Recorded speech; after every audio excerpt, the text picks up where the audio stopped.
the fluorescent lights hummed overhead like angry wasps as Margaret Chen's weathered hands gripped the mop handle with practiced precision, the familiar way to comfort after 23 years of dawn shifts at Pinnacle Industries. She moved through the executive boardroom with the quiet efficiency of someone who had perfected the art of invisible service, her movements deliberate and respectful as she navigated around a mahogany conference table that had witnessed countless corporate decisions. The morning sun streamed through floor-to-ceiling windows, casting long shadows across the polished marble floor that reflected her modest figure like a ghostly apparition. Margaret had arrived at 4:30 that morning, just as she had every weekday for over 2 decades, her key card granting her access to the 42nd floor of the gleaming downtown skyscraper. She took pride in her work, finding satisfaction in transforming the chaos left behind by high-powered meetings into pristine spaces ready for another day of corporate warfare.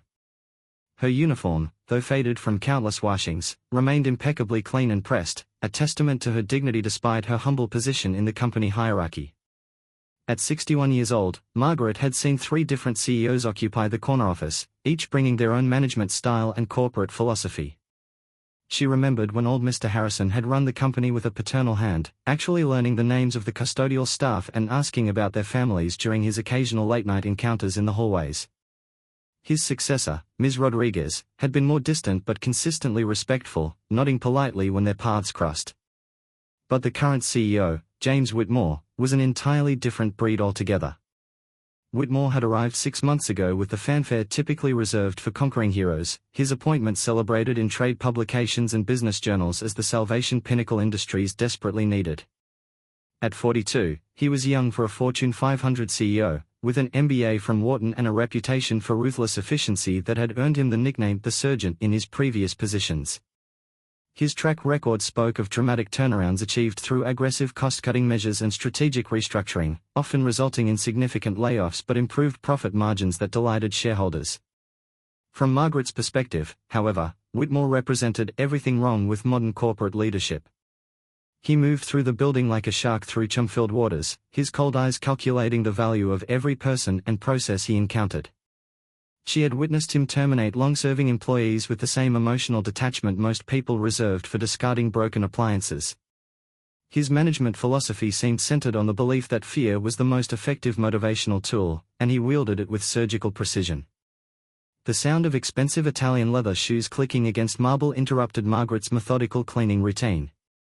She glanced up to see Whitmore striding into the boardroom, his 6-foot frame impeccably dressed in a charcoal grey suit that probably cost more than she made in 3 months. His salt and pepper hair was styled to perfection, and his steel grey eyes swept the room with the predatory intensity of a hunter surveying his territory. Behind him followed his entourage of vice presidents and senior managers, their faces bearing the carefully neutral expressions of those who had learned to suppress their authentic reactions in the presence of their volatile leader. "What is this woman doing here?" Whitmore's voice cut through the morning air like a blade, his tone carrying the kind of authority that had silenced boardrooms filled with confident executives. The question was directed not at Margaret, but rather about her, as if she were an inanimate object whose presence required explanation rather than a human being capable of responding for herself. Margaret straightened slightly, her grip tightening on the mop handle as she prepared to explain that she was simply finishing her routine cleaning before the scheduled 9 o'clock meeting. She had encountered this situation countless times over the years, and typically a brief, polite explanation was sufficient to resolve any confusion. However, something in Whitmore's expression suggested that this interaction would unfold differently than her previous encounters with corporate executives. "I'm sorry, sir," Margaret began, her voice carrying the respectful tone she had perfected through decades of service industry experience. "I was just finishing up the cleaning. I'll be out of your way in just a moment." She began gathering her supplies with practiced efficiency, her movements quick but not frantic, maintaining the dignity that had sustained her through countless challenging situations throughout her career. But Whitmore held up a hand, his palm facing her like a stop sign, his expression darkening with what appeared to be genuine anger rather than mere impatience. "No, you won't be finishing anything," he declared, his voice rising slightly as the gathered executives shifted uncomfortably behind him. "This is exactly the kind of inefficiency that's been plaguing this company. We have a critical board meeting starting in 15 minutes, and you're wandering around here like you own the place." Margaret felt her cheeks flush with embarrassment and confusion as she processed Whitmore's words. In all her years of service, she had never been accused of inefficiency or presumption. Her supervisors had consistently praised her work ethic and reliability, and she had received several commendations for her dedication and professionalism. The accusation struck her as both unfair and bewildering, but she maintained her composure, drawing upon the patience her late mother had instilled in her during her childhood in rural Tennessee. "Sir, I always complete my cleaning before business hours," Margaret explained carefully, her voice steady despite the growing tension in the room. "I've been following the same schedule for 23 years, and I've never interfered with any meetings or business operations. I can show you my time cards if there's any question about my efficiency or punctuality." The vice presidents and senior managers exchanged glances that Margaret couldn't quite interpret, their expressions ranging from discomfort to what might have been sympathy. However, none of them spoke up on her behalf, their silence a testament to the atmosphere of fear that Whitmore had cultivated during his relatively brief tenure as CEO.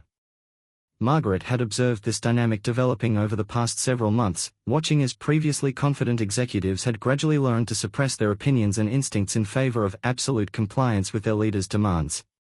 Whitmore's eyes narrowed as he studied Margaret with the kind of cold assessment she imagined he reserved for underperforming business units marked for elimination. 23 years, he repeated, his tone suggesting that her length of service was somehow evidence of the company's past failures rather than a testament to her loyalty and reliability. 23 years of what, exactly? Moving slowly through hallways with a mop? Taking up space that could be better utilized? The cruelty of his words landed like physical blows, and Margaret felt something shift inside her chest, a combination of hurt and indignation that she struggled to suppress. She had dedicated over 2 decades of her life to maintaining the cleanliness and order of this building, arriving before dawn and working efficiently to ensure that executives like Whitmore could conduct their business in pristine environments. Her work might not generate revenue or appear in quarterly reports, but it was essential to the functioning of the organization, and she had always performed it with pride and integrity. "Mr. Whitmore," interjected Sarah Martinez, the Vice President of Human Resources, her voice carefully modulated to avoid triggering their CEO's volatile temper while still attempting to inject some measure of reason into the rapidly deteriorating situation. "Perhaps we should discuss any staffing concerns privately, after the board meeting. I'm sure we can resolve this matter appropriately without disrupting our schedule." But Whitmore turned his cold gaze toward Martinez, his expression making it clear that her intervention was neither welcome nor appreciated. "No, Sarah, we're going to resolve this right now, in front of everyone, so there's no confusion about my expectations moving forward." He gestured broadly toward the assembled executives, his voice taking on the tone of a professor delivering a lecture to particularly slow students. "This is exactly the kind of thinking that's been holding this company back. We're paying someone to push a mop around for 23 years, providing benefits, and taking up payroll space that could be allocated to revenue-generating activities." Margaret listened to this exchange with growing disbelief, recognizing that she had somehow become the unwitting focal point of Whitmore's broader management philosophy rather than simply a person trying to complete her job responsibilities. She realized that her years of dedication and reliable service meant nothing to this man, that he viewed her not as a human being with a family to support and bills to pay, but rather as a line item on a budget spreadsheet that could be easily eliminated to improve profit margins. Furthermore, Whitmore continued, his voice growing stronger as he warmed to his subject, "I want everyone in this room to understand that there are no sacred cows in this organization. Nobody gets to coast on past performance or hide behind seniority when they are not contributing to our competitive advantage. We are in a global marketplace where efficiency and innovation determine survival, and we can't afford to carry deadweight just because it's always been done that way." The assembled executives nodded with varying degrees of enthusiasm, their body language revealing the internal tension between their professional obligation to support their CEO's directives and their personal discomfort with witnessing what was clearly becoming a public humiliation of a long-serving employee. Margaret could see the conflict playing out across their faces, the struggle between self-preservation and basic human decency that had become a defining characteristic of corporate culture under Whitmore's leadership. "I want this woman's employment terminated immediately," Whitmore declared, pointing at Margaret as if she were evidence in a criminal trial. "I want her escorted from the building, and I want her access credentials deactivated before lunch." This is the kind of decisive action that separates successful organizations from those that get left behind by market forces. The words hit Margaret like a physical blow, and she felt her knees weaken slightly as the full implications of Whitmore's announcement sank in. 23 years of loyal service, 2 decades of arriving before dawn and working efficiently to maintain the cleanliness and order that these executives took for granted, and it was ending with a public termination that stripped away not just her livelihood but her dignity as well. She thought about her small apartment, her modest savings account, her elderly neighbor Mrs. Patterson who depended on her for grocery runs, and the simple but meaningful life she had built through honest work and careful budgeting. "Please," Margaret said, her voice barely above a whisper but carrying a depth of emotion that seemed to penetrate the corporate atmosphere that had settled over the boardroom. "I don't understand what I've done wrong. I've always been punctual, I've never had any complaints about my work, I've followed all the procedures and protocols. If there's something specific I need to improve, I'm willing to learn and adapt." But Whitmore showed no sign of reconsidering his decision, instead seeming to interpret her plea as further evidence of the kind of weakness that had no place in his vision for Pinnacle Industries. "This isn't about what you've done wrong," he explained with the patience one might show to a child who wasn't grasping a simple concept. "This is about what you're not doing right. This company needs to evolve, to streamline operations and eliminate inefficiencies, and that means making tough decisions about human resources allocation." Margaret felt tears threatening at the corners of her eyes, but she refused to give Whitmore the satisfaction of seeing her break down completely. Instead, she drew upon the strength her grandmother had modeled during the hardships of the Great Depression, straightening her shoulders and meeting his gaze with as much dignity as she could muster under the circumstances.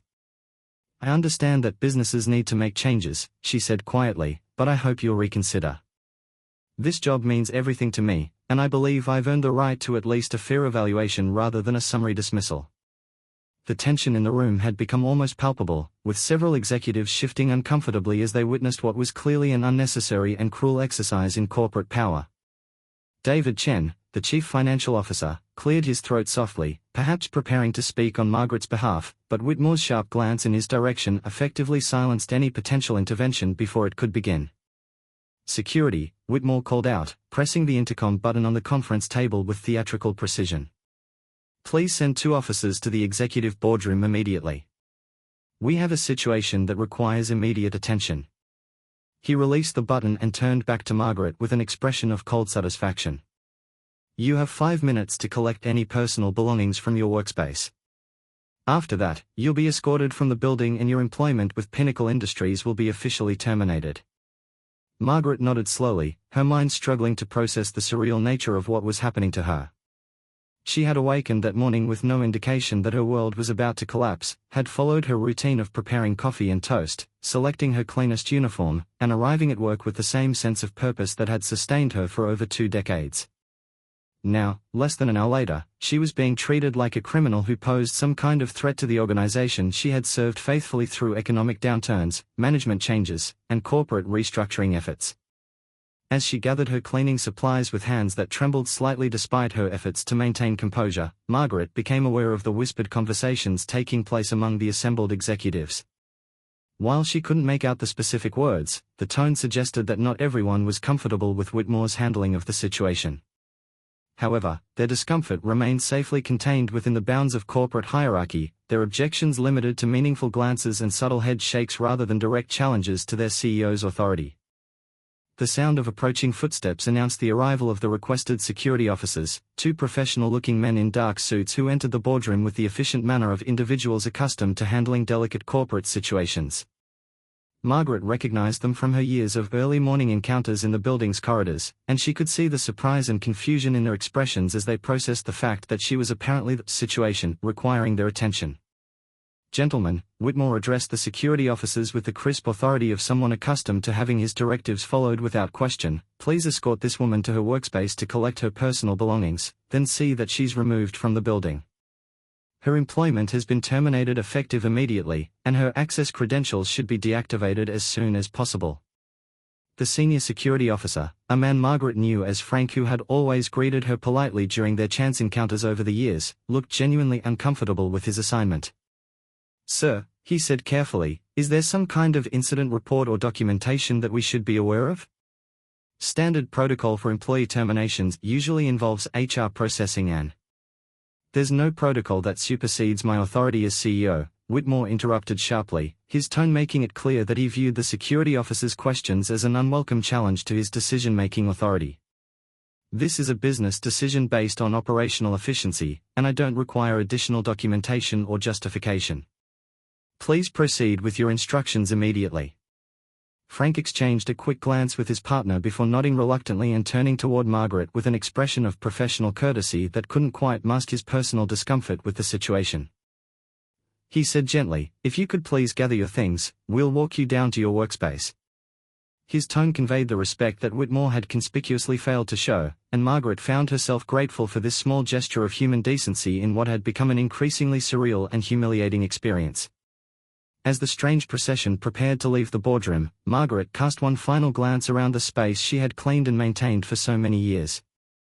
The mahogany table where she had carefully polished away the ring stains left by countless coffee cups, the windows she had kept spotless to ensure maximum natural light, the marble floors that had gleamed under her dedicated care, all of it would continue to exist without her, probably cleaned by a contracted service that would cost the company less but provide none of the personal attention and pride she had brought to her work.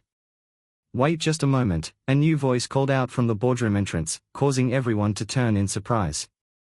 Margaret looked toward the doorway and felt her breath catch in her throat as she recognized the distinguished figure of Robert Pinnacle himself, the 78-year-old founder and owner of Pinnacle Industries, whose unexpected appearance had clearly caught everyone off guard, including the CEO who had been so confidently orchestrating her public dismissal. Robert Pinnacle was a legend in the business world, a self-made entrepreneur who had built his company from a small manufacturing operation in his garage into a multinational corporation employing thousands of people across dozens of countries. Despite his immense wealth and influence, he was known for his down-to-earth manner and his genuine concern for the welfare of his employees.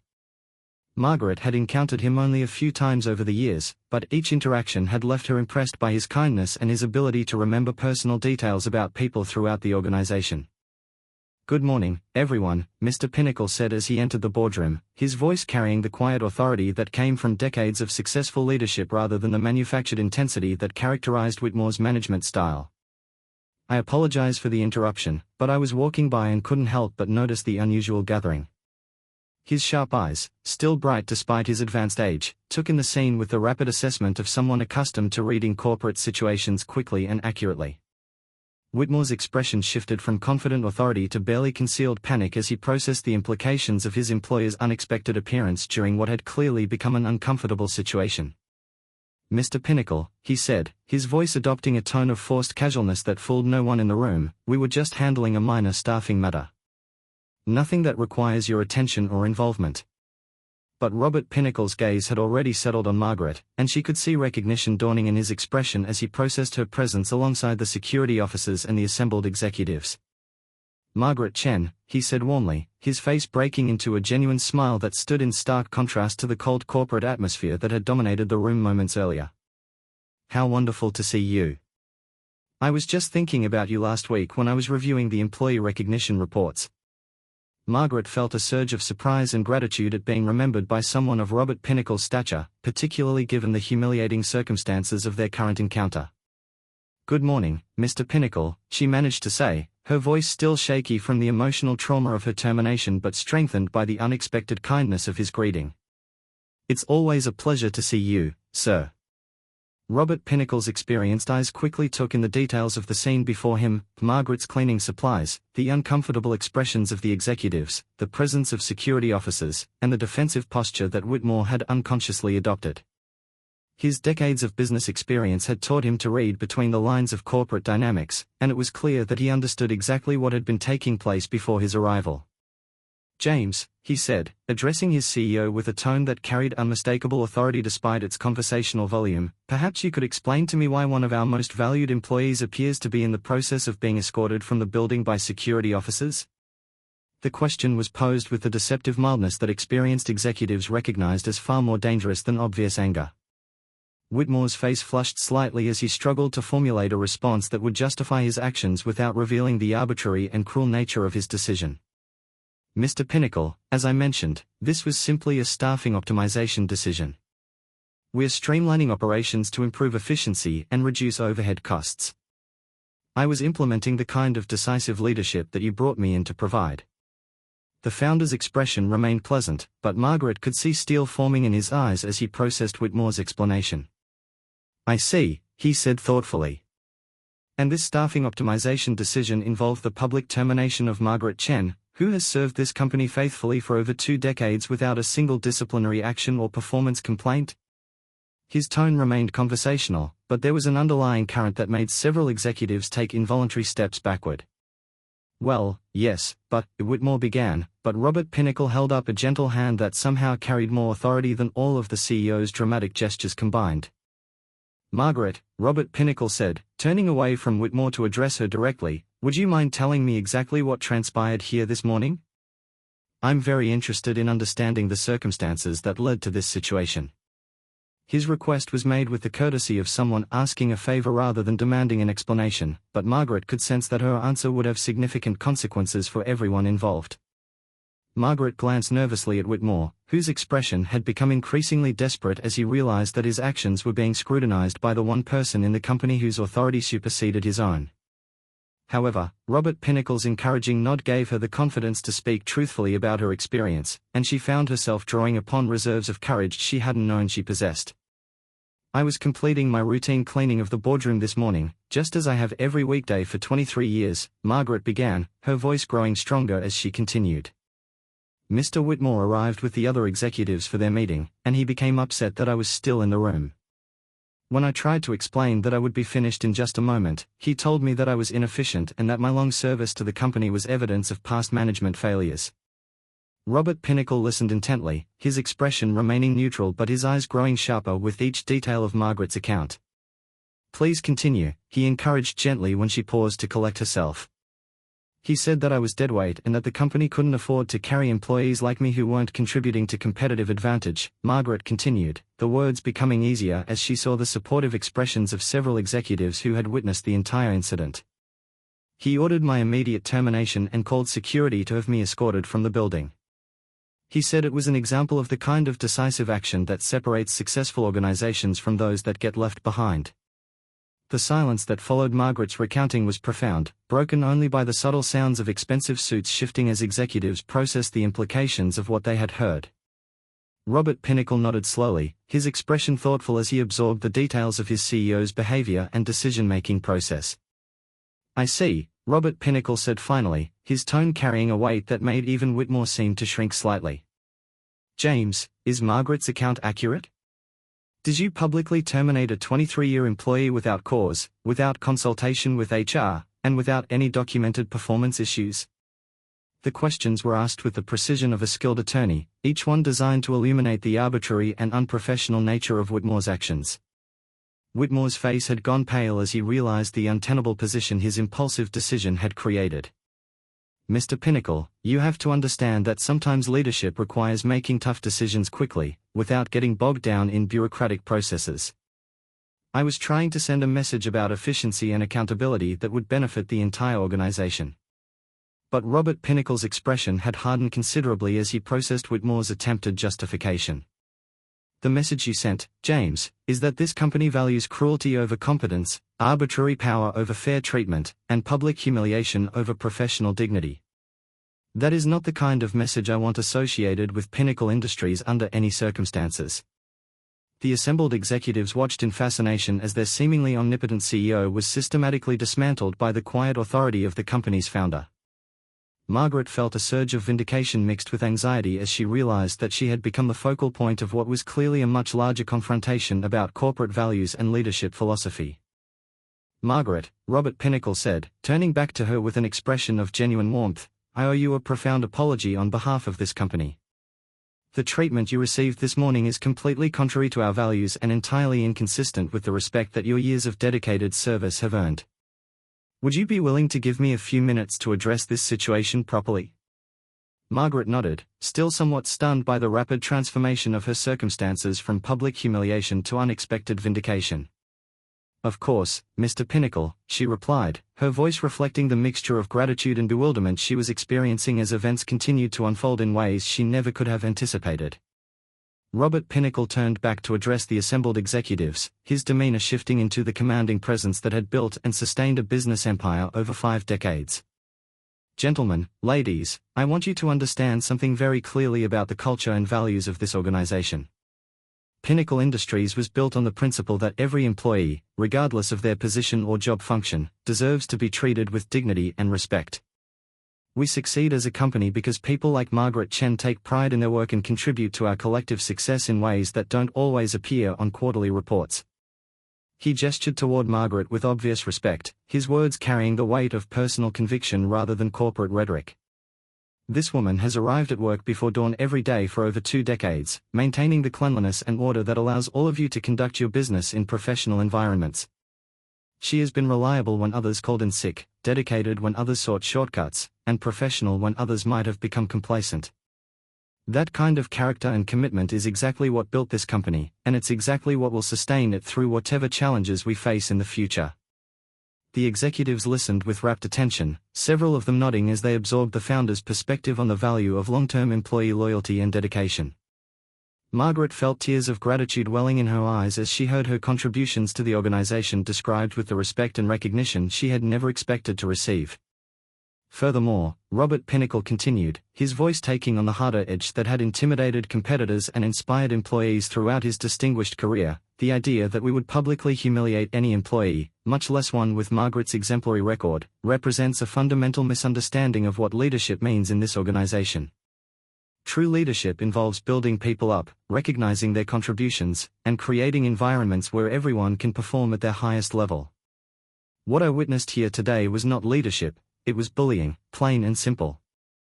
Whitmore's face had become increasingly flushed as he endured this public critique of his leadership philosophy, but he seemed incapable of formulating any response that might salvage his rapidly deteriorating position. The other executives watched with a mixture of fascination and concern as they realized they were witnessing a corporate earthquake that would undoubtedly reshape the dynamics of their workplace. "Now, James," Robert Pinnacle said, his tone becoming deceptively conversational as he addressed his embattled CEO, "I think we need to discuss your future with this organization. However, that conversation will take place in private, as is appropriate for personnel matters of this significance. In the meantime, I want Margaret's employment status restored immediately, with a formal apology and full back pay for any time lost due to this unfortunate incident." Margaret felt her knees weaken with relief as she processed the implications of Robert Pinnacle's words. Not only was her job being restored, but she was receiving public vindication and recognition that validated her decades of dedicated service. The emotional whiplash of the morning's events, from routine cleaning to public humiliation to unexpected salvation, had left her feeling somewhat disconnected from reality, but the warm approval in Robert Pinnacle's expression assured her that this remarkable turn of events was indeed genuine. Moreover, Robert Pinnacle continued, "I want it clearly understood throughout this organization that Margaret Chen is under my personal protection. Any attempt to retaliate against her for this incident, whether through scheduling changes, assignment modifications, or any other form of workplace harassment, will be considered a direct challenge to my authority and will be met with immediate termination. Is that understood by everyone in this room?" The assembled executives murmured their agreement with varying degrees of enthusiasm, but all of them clearly understood the gravity of Robert Pinnacle's warning. Margaret realized that she had not only regained her job but had also acquired a level of job security that few employees could claim, thanks to the unexpected intervention of the company's founder. "Thank you, Mr. Pinnacle," Margaret said, her voice thick with emotion as she struggled to express her gratitude for his extraordinary support. "I can't tell you how much this means to me. I've always tried to do my best work for this company, and knowing that it's been noticed and appreciated makes all the early mornings and hard work feel worthwhile." Robert Pinnacle smiled warmly, his expression reflecting genuine pleasure at being able to right what he clearly viewed as a serious wrong. "Margaret, the gratitude should be flowing in the other direction. This company owes you far more than you owe us, and I intend to make sure that debt is properly acknowledged. In fact, I'd like to discuss some additional recognition for your years of service, if you're willing to meet with me later today." Margaret nodded eagerly, still somewhat overwhelmed by the rapid transformation of her circumstances but deeply grateful for the unexpected turn of events. As she gathered her cleaning supplies, she noticed that several of the executives were looking at her with new respect, their expressions reflecting their recognition of her elevated status within the corporate hierarchy. The security officers, who had been standing awkwardly throughout the exchange, received a dismissive nod from Robert Pinnacle that released them from their uncomfortable assignment.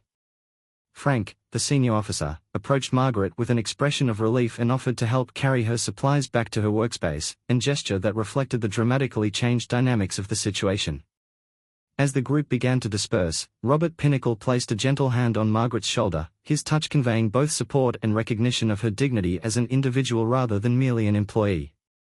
"Margaret," he said quietly, "I want you to know that what happened here today will never happen again. This company was built on the principle that every person has value and deserves respect, and I intend to make sure that principle is upheld at every level of our organization."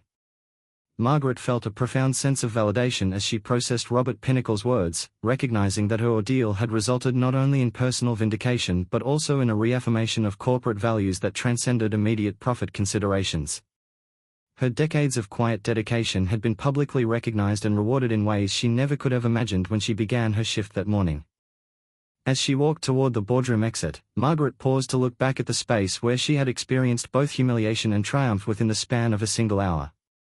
The mahogany table, the pristine windows, the polished marble floors, all of it looked the same as it had earlier that morning, but her relationship to these spaces had been fundamentally transformed by the events that had unfolded within them. Whitmore remained behind with Robert Pinnacle, his expression suggesting that he understood the precarious nature of his position within the organization. The other executives filed out quietly, their conversations muted but animated as they processed the implications of what they had witnessed. Margaret could see that the morning's events would become the subject of extensive discussion throughout the company, and she realized that her story would likely serve as a cautionary tale about the importance of treating all employees with dignity and respect. Over the following weeks, Margaret discovered that her encounter with Robert Pinnacle had initiated changes that extended far beyond her individual circumstances. Whitmore's termination was announced within days, his departure explained in corporate communications as a mutual decision based on philosophical differences about company culture and employee relations. His replacement, Sarah Martinez, who had been promoted from her position as Vice President of Human Resources, made employee recognition and dignity central themes of her leadership approach.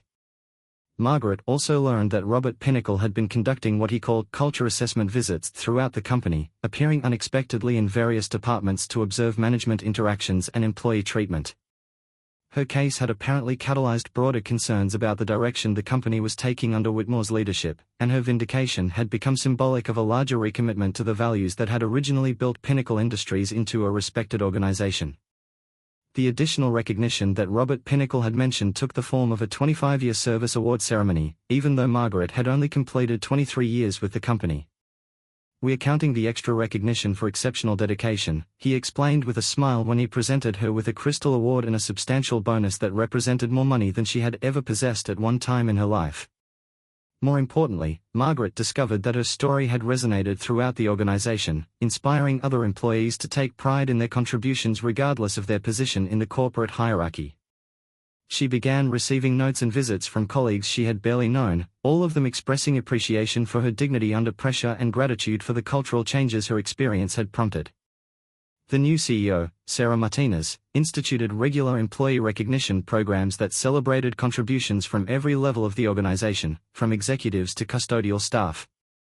Margaret found herself invited to company meetings where her insights about building maintenance and facility management were genuinely sought and valued, a dramatic change from her previous invisibility within the corporate structure. Perhaps most remarkably, Robert Pinnacle established the Margaret Chen Service Excellence Award, an annual recognition for employees who demonstrated exceptional dedication and professionalism in their roles. The award came with a substantial cash prize and a week-long vacation package, but more importantly, it represented a permanent acknowledgement of the value of every employee's contribution to the company's success. Margaret continued to arrive at work before dawn each morning, but her routine now included brief conversations with security guards who knew her by name, occasional encounters with executives who greeted her respectfully, and the satisfaction of knowing that her work was genuinely valued by the organization she served. The cleaning cart that had once marked her as invisible now represented pride and recognition, and she moved through the building with a confidence that reflected her new understanding of her own worth. Years later, when Margaret finally retired at the age of 65, her farewell reception was attended by hundreds of employees, including Robert Pinnacle himself, who spoke movingly about how her dignity and grace under pressure had reminded the entire organization of its founding values. The reception featured a video tribute that included testimonials from colleagues throughout the company, all of them acknowledging the ways her example had influenced their own approach to work and relationships with others. Margaret's story became part of Pinnacle Industries' corporate legend, referenced in training programs and leadership development sessions as an example of how individual character can catalyze organizational change. New employees learned about the morning when a CEO's cruelty was met by an owner's wisdom, and how one woman's quiet dignity had reaffirmed the values that truly determine a company's success. The boardroom where Margaret had experienced both humiliation and vindication was eventually renamed the Margaret Chen Conference Room, with a plaque that read, "Dedicated to the principle that every employee deserves dignity, respect, and recognition for their contributions to our shared success." The room served as a permanent reminder that true leadership involves building people up rather than tearing them down, and that the character of an organization is ultimately determined by how it treats its most vulnerable members. In her retirement, Margaret often reflected on the strange morning that had changed not only her life but the entire culture of Pinnacle Industries. She had learned that dignity is not determined by job title or salary, but by the integrity with which one approaches their responsibilities and relationships. More importantly, she had discovered that individual courage, even in the face of overwhelming power, can sometimes catalyze changes that benefit everyone. The story of Margaret Chen and the CEO who fired the cleaner became a business school case study, taught in courses on leadership, corporate ethics, and organizational behavior. Students analyzed the dynamics of power, the importance of corporate culture, and the ways that individual actions can have far-reaching consequences for entire organizations. Margaret's experience became a touchstone for discussions about dignity, respect, and the true meaning of leadership in modern corporate environments. Robert Pinnacle often cited Margaret's story in speeches and interviews, using it to illustrate his belief that successful organizations are built on the foundation of valuing every employee's contribution. He argued that the morning he walked into that boardroom and witnessed Whitmore's treatment of Margaret had been one of the most important moments in his company's history, because it had forced a reckoning with values that had been gradually eroding under pressure to maximize short-term profits. The ripple effects of that morning continued long after Margaret's retirement, influencing hiring practices, management training, and corporate policies throughout Pinnacle Industries.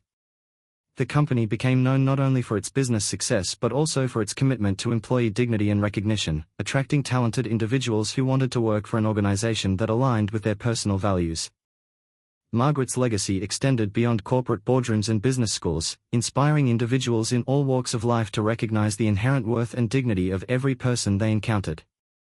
Her story became a reminder that quiet competence and consistent character often have more lasting impact than dramatic gestures or theatrical displays of power. In the end, the morning that began with Margaret Chen methodically cleaning a conference room and ended with her vindication and recognition became a testament to the power of individual dignity to transform organizational culture.